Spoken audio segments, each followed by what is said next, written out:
If you find yourself holding onto your mobile phones a little too tightly, you may suffer from a condition psychologists are calling nomophobia. Nomophobia. That's a matchup of no mobile phone phobia.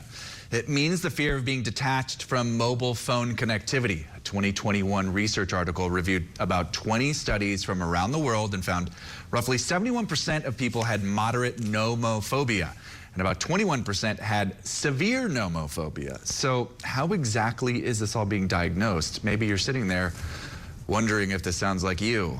Joining us now is Rice University research fellow Aaron Pomerantz. What exactly are the telltale signs of nomophobia, and how is this diagnosed? Well, the telltale signs are like really with any phobic disorder, increased anxiety or worry or any other sort of strong negative emotion that's triggered by you feeling you don't have access to your phone or you're worried about not having access to your phone. Now, it's not necessarily diagnosed in the sense that this is not a formal condition. If you were lucky enough to get a DSM-5 for Christmas and you run to look at it right now, you won't find nomophobia in there. But it is part of a growing group of conditions where people are getting worried that anxiety disorders or other negative emotions are being triggered by social interactions or technology, especially mobile phones. Aaron, I mean, I didn't mean to be too cute in that intro, but, you know, how can you pinpoint if someone has this condition or another general disorder, like generalized anxiety? Because I feel like in some degree, like these devices have become inimical to our existence, and we're like socialized, and then with social media also marketed and socialized to like always be on them. I mean, it's like a chicken and egg thing here. Well, you mentioned the 2021 research paper, and the reason I think this is making so much news is the fact that, in a sense, we all have this, or we all are at risk of this. Now, certainly there are more severe forms of it where people are having breakdowns, essentially, because they don't have access to their phone, or they're worried about not having access to their phone. They're worried their battery's going to run out or something like that. But we're looking at over 70% of people scoring based on just, filling out a series of questions, how true this is of you, and using that as a criterion. And based on that criterion, over 70% of people are at the very least at risk or suffering a mild form of this. And you're right, it's because this is how we connect to the world around us right now. Cell phones are so incredibly ubiquitous. I mean, nomophobia was first investigated in 2008, I believe.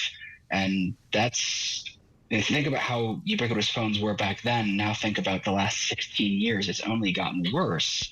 So it's not really surprising, I'd say, that we're all kind of scared, or at least at risk of becoming scared of losing our cell phones, because in a very real way, those cell phones are our connection to the world around us. Aaron, I mean, at least in our family, we've hashed out a new rule that, no phones at all at the dinner table. That's basic, but I mean, that's a small win for us. We've talked about years that social media and by association phones are addictive. What's the advice for someone who has this sort of fear of unplugging? I mean, I know, because I'm in the news business, when I'm away from the phone, I feel like, yes, I am missing something if I'm not connected. I mean, I've got this too, apparently. Well, I mean, certainly in setting intentions to not be constantly on your phone, like you mentioned, no phones at mealtime, that's a really great first step. But I think also something that we can do is make sure we're having meaningful relationships and meaningful social connection beyond our cell phones. If you look at some of the diagnostic tools people use to diagnose, I guess I should say, nomophobia, they really mirror other measures that just measure your need to belong, your need for social connection. As the social psychologists Roy Baumeister and Mark Leary would put it, that's a really fundamental human need. And, a couple of days ago, the Surgeon General himself said, loneliness is an epidemic. Humans are less connected than they've ever been, both in and beyond the United States.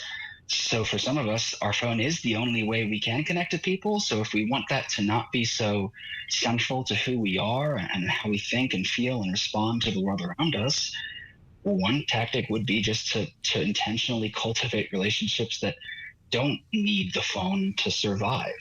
So I think, making sure your family connection and relationships are relatively phone free. That's a really great start. Embedding yourself in a local community. That's another option. There's no one size fits all solution, but there are principles we can look at that could maybe guide ourselves to unplugging. Aaron, there's been a number of documentaries about sort of the social engineering. Perhaps the greatest hack that developers did in social media was to our brains. That we have to be on this and that these programs are addictive. Is being tethered to your phone something we've come to praise in society? In the days of remote work, we call that person you can always get on the phone, somebody who's really reachable. Oh yeah. Like, to be, you brought her up immediately. To be reachable is a strength. There are going to be really tangible consequences if you can't be reachable. I mean, we've all gotten an email ding on our phone and realized, I better answer this right now or I'm in trouble, right?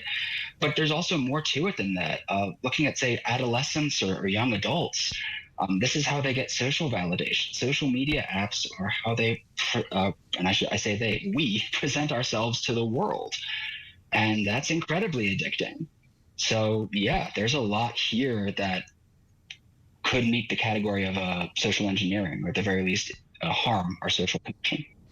Aaron, thank you very much for your time. I know I'll try to avoid any feelings of social anxiety, putting away my phone. Thanks again. Oh, thank you for having me. Coming up in the next